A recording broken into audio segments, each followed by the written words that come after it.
Narasaraopet parliament సభ్యులు లావు శ్రీకృష్ణదేవరాయలు ప్రచారంలో మాట్లాడుతూ ముస్లింలకు ఎప్పుడు అండగా ఉంటామని పనిచేసే వాళ్ళకే ఓటు వేయండి అని, వ్యక్తిత్వం నిజాయితీ ఉండి అందుబాటులో ఉంటూ పనిచేస్తారని మీరు అనుకుంటేనే ఓటు వేయండి అని ఆసక్తికరమైన వ్యాఖ్యలు చేశారు. సిఏ సంబంధించి చెత్త అపోహలన్నీ కూడా పక్కకు దోసాయి.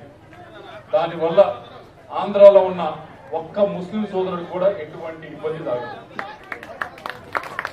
అది తీసుకొచ్చింది ఎవరైతే అస్సాంలోనో బోర్డర్ ఏరియాస్ లో ఉంటారో వారికి తీసుకొచ్చింది. ఆంధ్రాలో ఉన్న ఒక్క ముస్లిం కూడా ఏమీ ఇబ్బంది జరగదు. ఎన్ఆర్సీ సంబంధించి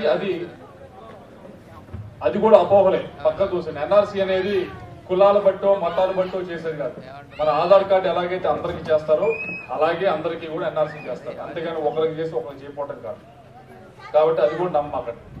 మూడో అపోహ 4% రిజర్వేషన్ గురించి.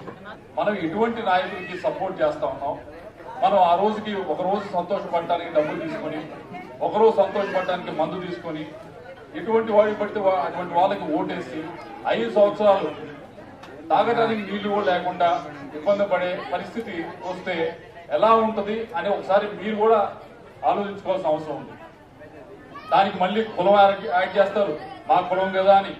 మళ్ళీ దానికి మతం యాడ్ చేస్తారు, మా కులం మా మతం కదా క్యాండిడేట్ అని.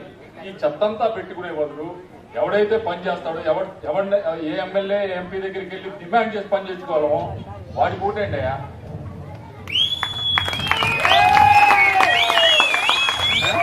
ఎవరైతే అందుబాటులో ఉంటారో వాళ్ళని చూసుకోండి.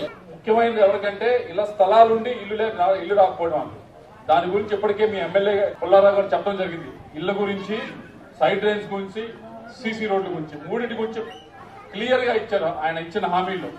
ఎక్కడ ఎవరు ఏ ఊర్లో అయినా సీసీ రోడ్డు కావాలన్నా నేను వేసే బాధ్యత నాది.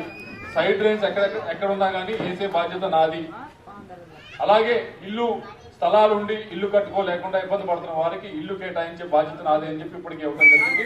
దానికి ప్రతి ఒక్కదానికి మేము ఇద్దరం కూడా పూచీకత్తుగా ఉంటాం, చేసి పెడతామని చెప్పి మాట్లాడుతున్నాం.